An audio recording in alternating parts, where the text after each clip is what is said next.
بسم اللہ الرحمن الرحیم۔ زمانہ قدیم میں بادشاہوں، تاجروں، وزیروں اور امیر لوگوں کے لیے حمام ہوا کرتے تھے، اور یہ حمام عورتوں اور مردوں کے لیے الگ الگ ہوا کرتے تھے۔ جیسا کہ دور حاضر میں مساج سینٹر ہیں، اس دور میں حمام ہوا کرتے تھے۔ پرانے وقتوں میں ایک لڑکا تھا جس کا نام نسوح تھا۔ وہ لڑکی بن کر ایک حمام میں عورتوں، لڑکیوں اور شہزادیوں کو نہلایا کرتا تھا اور ان کے مساج کیا کرتا تھا۔ اس کا تعلق اسرائیل سے تھا۔ نسوح ایک عورت نما آدمی تھا، باریک آواز، بغیر داڑھی اور نازک مزاج، کسی حسین لڑکی کی طرح نظر آتا تھا۔ دیکھنے والے کو قطعاً کوئی شک نہیں گزرتا تھا کہ یہ لڑکی نہیں لڑکا ہے۔ اس نے اس ظاہری شکل و صورت کو اپنی نفسانی خواہشات کی تکمیل کے لیے استعمال کرنا شروع کیا، اور ایک عورت کا روپ دھارا اور عورتوں کے ایک حمام میں کام کرنا شروع کر دیا۔ حمام میں ہر طرح اور ہر طبقے سے تعلق رکھنے والی عورتیں آتیں۔ اسرائیل کے بادشاہ کی ملکہ اور اس کی بیٹی سے لے کر تاجروں اور امیر لوگوں کی بیویوں اور بیٹیوں سمیت عورتیں اس حمام میں اپنا مساج کروانے آیا کرتی تھیں۔ نسوح ان عورتوں کا مساج کرتا تھا اور ان کو نہلایا بھی کرتا تھا، جس سے نسوح ان حسین و جمیل اور نرم و نازک جسم والی عورتوں سے اپنی شہوتناک آنکھوں کی لذت پوری کرتا۔ اور نسوح یہ کام اتنی مہارت سے کرتا تھا کہ جو عورت ایک دفعہ نسوح سے اپنا مساج کروا لیتی تھی، وہ اس کی گرویدہ ہو جاتی اور پھر ہر مرتبہ اسی سے ہی مساج کرواتی تھی۔ ان عورتوں میں ملکہ، شہزادی اور دیگر امراء کی عورتیں بھی شامل تھیں۔ نسوح کی حقیقت کا کسی کو بھی علم نہیں تھا۔ یہ کام نسوح کا ذریعہ معاش بھی تھا۔ اس سے وہ ٹھیک ٹھاک پیسے بھی کما لیتا تھا، اور اس کے ساتھ ساتھ حسین و جمیل عورتوں کے جسموں کو دیکھ کر اور چھیڑ چھاڑ کر کے اپنی نفسانی لذت کو پورا کرتے ہوئے لطف اندوز بھی ہوتا تھا۔ نسوح کے ضمیر نے کئی مرتبہ اس کو ملامت بھی کی۔ ضمیر کی ملامت پر نسوح توبہ کر لیتا اور اس شیطانی عمل سے دور رہنے کا ارادہ کر لیتا، مگر پھر شامت اعمال کی وجہ سے توبہ توڑ دیتا اور پھر اسی کام میں مشغول ہو جاتا۔ دن یوں ہی گزرتے رہے۔ نسوح اپنے کام میں لگا رہا اور اپنے کام میں مہارت حاصل کرتا رہا۔ پھر ایک دن ایسا ہوا کہ معمول کے مطابق بادشاہ کی بیٹی حمام میں نسوح سے مساج کروانے پہنچی۔ جب بادشاہ کی بیٹی مساج کروا کر فارغ ہوئی تو معلوم ہوا کہ اس شہزادی کا ہیروں سے جڑا ہار گم ہو گیا ہے۔ ہر جگہ تلاش کیا مگر ہار نہیں ملنا تھا، نہ ملا۔ شہزادی نے حکم دیا کہ سب کی تلاشی لی جائے۔ سب کی تلاشی لی گئی مگر ہار نہ ملا۔ تو اب دوسرا حکم یہ ملا کہ حمام میں جتنی بھی خادمائیں ہیں ان کے کپڑے اتار کر تلاشی لی جائے۔ نسوح کو جب علم ہوا تو اس کے پاؤں تلے سے زمین نکل گئی۔ نسوح اپنا راز فاش ہونے کے ڈر سے ایک جانب جا کر چھپ گیا اور دل میں سوچنے لگا اور کہنے لگا، یا اللہ مجھے معاف کر دے اور میرا راز فاش ہونے سے بچا لے۔ میں آئندہ کے بعد اس شیطانی عمل سے توبہ کرتا ہوں۔ لڑکیوں کی تلاشی لی جا رہی تھی۔ ابھی نسوح کی باری آئی ہی تھی کہ شہزادی کی آواز آئی، تلاشی لینی بند کر دو، ہار مل گیا ہے۔ اس کے بعد نسوح نم آنکھوں کے ساتھ شہزادی کے پاس آیا اور اجازت طلب کر کے گھر چلا گیا۔ گھر جانے کے بعد بھی اس نے خوب آہ و بکا کی، چونکہ وہ قدرت کا کرشمہ دیکھ چکا تھا اور اس نے اب سچی توبہ کر لی تھی۔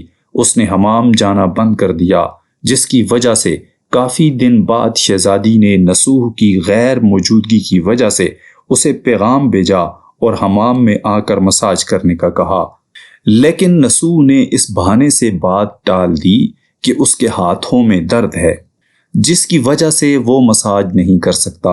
کچھ دنوں بعد پھر سے شہزادی کا پیغام آیا، لیکن نسوح نے پھر سے وہی بہانہ لگا دیا اور بات ٹال دی۔ نسوح نے سوچا اب اس کا اس شہر میں رہنا مشکل ہو رہا ہے، چونکہ شہر کی تمام عورتیں نسوح سے مساج کروانے کی عادی ہو چکی تھیں اور اس کی مہارت کی گرویدہ تھیں۔ چنانچہ اس شہر سے کہیں دور ایک پہاڑی پر چلا گیا اور وہاں ڈیرا لگا کر یاد الہی میں مشغول ہو گیا۔ ایک دن اس نے اپنے پاس ایک بھینس کو دیکھا جو کہ گھاس کھا رہی تھی اس نے سوچا کہ شاید یہ کسی چرواہے کی بھینس یہاں آ گئی ہے، جب تک اس کا مالک نہیں آ جاتا میں اس کی دیکھ بھال کر لیتا ہوں، اور جب وہ واپس آئے گا اسے واپس دے دوں گا۔ یہ سوچ کر اس نے بھینس کو ساتھ لیا اور چلا گیا۔ ایک دن ایک تجارتی قافلہ راستہ بھٹک کر نصوح کے پاس آ پہنچا۔ قافلہ کے لوگ پیاس سے نڈال تھے۔ انہوں نے نصوح سے پانی طلب کیا تو نصوح نے سب کو بھینس کا دودھ پلایا۔ سب نے پیٹ بھر کر دودھ پیا اور نصوح سے شہر کا راستہ معلوم کیا، تو نصوح نے شہر کا قریب ترین راستہ انہیں بتا دیا۔ نصوح کے اس اخلاق پر قافلے والوں نے اسے بہت سارا مال دیا، جس سے اس نے وہاں ایک کنواں کھدوا دیا۔ آہستہ آہستہ وہاں لوگ آنے لگے اور گھر بسانے لگے۔ وہاں کے لوگوں کے دلوں میں نصوح کا ایک بڑا مقام بن گیا اور نصوح کی نیک نامی کے چرچے ہونے لگے، اور کرتے کرتے یہ چرچے بادشاہ تک بھی جا پہنچے، تو بادشاہ کے دل میں نصوح سے ملنے کا شوق پیدا ہوا۔ اس نے نصوح کو پیغام بھیجا کہ بادشاہ سلامت تم سے ملنا چاہتے ہیں۔ میں بادشاہ سے نہیں مل سکتا۔ نصوح نے یہ کہہ کر بادشاہ کو انکار کر دیا۔ بادشاہ اس جواب پر بے حد حیران ہوا، مگر اس انکار پر بادشاہ کے دل میں نصوح سے ملنے کا مزید اشتیاق پیدا ہوا۔ اس نے کہا کہ اگر نصوح یہاں نہیں آ سکتا تو ہم خود نصوح سے ملنے چلیں گے۔ چنانچہ بادشاہ اپنے کارندوں کے ساتھ نصوح سے ملنے روانہ ہوا۔ قدرت کا کرنا ایسا ہوا کہ بادشاہ نے نصوح کے علاقے میں قدم رکھا تو قدرت کی طرف سے ملک الموت کو حکم ہوا کہ بادشاہ کی روح قبض کر لی جائے، اور بادشاہ وہاں انتقال کر گیا۔ چونکہ بادشاہ عقیدت مندانہ نصوح سے ملنے آ رہا تھا اور رعایا بھی نصوح کی نیک نامی کی گرویدہ تھی، تو نصوح کو بادشاہ کی جگہ تخت نشین کر دیا گیا۔ نصوح نے بادشاہ بننے کے بعد اپنے علاقے میں عدل و انصاف کے قوانین بنائے اور ان پر عمل کرنے کے احکامات جاری کیے۔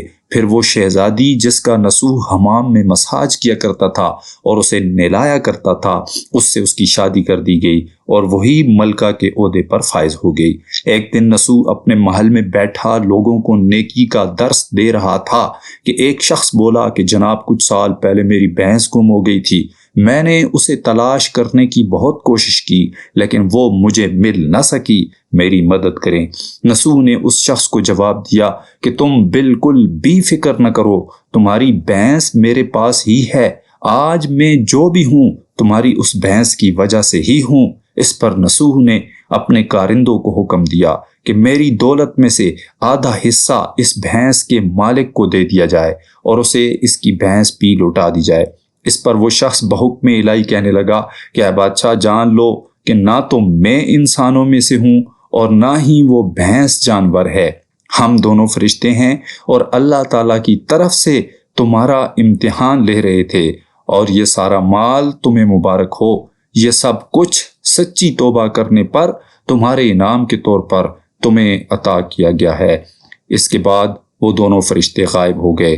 نصوح نے مال کمانے کے لیے اللہ تعالیٰ کا ناپسندیدہ کام منتخب کیا تھا، لیکن جب اللہ کے خوف کی وجہ سے اس کام کو چھوڑا تو اللہ تعالیٰ نے اسے بادشاہت عطا کر دی۔ حرام طریقے سے لذت لینا چھوڑی تو اللہ تعالیٰ نے اس کا نکاح شہزادی سے کر دیا۔ اللہ پاک ہمیں حرام لذتوں سے محفوظ فرمائے اور سچی توبہ کی توفیق عطا فرما کر اس پر استقامت کی دولت نصیب فرمائے۔